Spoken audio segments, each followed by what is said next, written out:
Bonjour à tous, c'est très compliqué ce matin sur les marchés financiers avec une baisse du CAC 40 de 3,5% suite à l'invasion de l'Ukraine par la Russie. Alors tous les éléments classiques se mettent en marche. On a un baril de pétrole au-dessus des 100 $, on a l'or et l'argent qui flambent, l'or est autour des 1950 $, l'argent explose le seuil des 25 $, le blé, le maïs progressent également très fortement.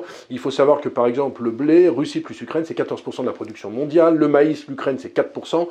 Donc c'est vrai que c'est potentiellement inflationniste tout ce qui se passe, les crypto-monnaies chutent fortement également, mais c'est tout à fait normal dans ce genre de situation, et même sur le marché obligataire, alors qu'on peut penser qu'avec la hausse des prix du pétrole, qu'avec la hausse du blé, avec la hausse du maïs, ça soit potentiellement inflationniste, eh bien ça se détend sur les taux obligataires aussi bien en Europe qu'aux États-Unis, c'est ce qu'on appelle le flight to quality, c'est-à-dire que pour l'instant on oublie tous les chocs inflationnistes, on se concentre sur cette guerre Russie-Ukraine qui n'était pas quand même prévue, on pensait qu'on allait arriver à une solution diplomatique.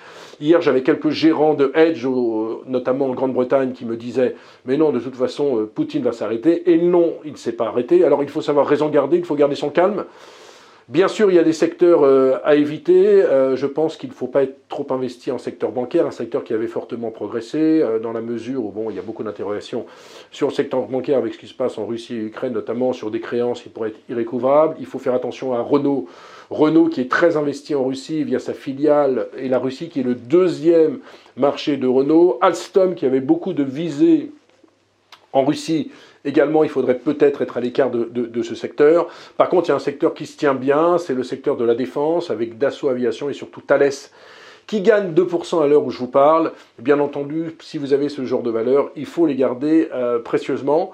Ce qu'il faut bien comprendre, c'est que là, on est dans un marché très compliqué. Moi, ma philosophie, c'est de ne rien faire. Si vous m'avez un peu écouté les semaines précédentes, vous avez peut-être acheté des calls sur le VIX, des calls sur la volatilité. Il faut peut-être encore un petit peu les garder parce qu'on risque encore d'avoir des marchés volatiles. Hein, je le dis chaque semaine.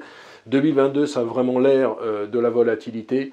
Mais encore une fois, je pense qu'il faudrait rester cash sur les indices en ce moment. Il faut attendre de voir ce qui va se passer. Je vous rappelle qu'il y a 30 ans, l'Irak avait envahi le Koweït, le S&P 500 avait perdu 17%. Et puis dans les 6 mois, il avait récupéré ces 17%, et pour certains conflits, c'est encore plus rapide. Le marché perd entre 5 et 10%, et il les récupère au bout de 40 jours. Bref, c'est sûr qu'il y a de l'incertitude, c'est sûr qu'il y a de l'inquiétude. Ne paniquez pas, mais ne soyez pas non plus surexposés. Voilà, excellente journée à tous, excellent week-end.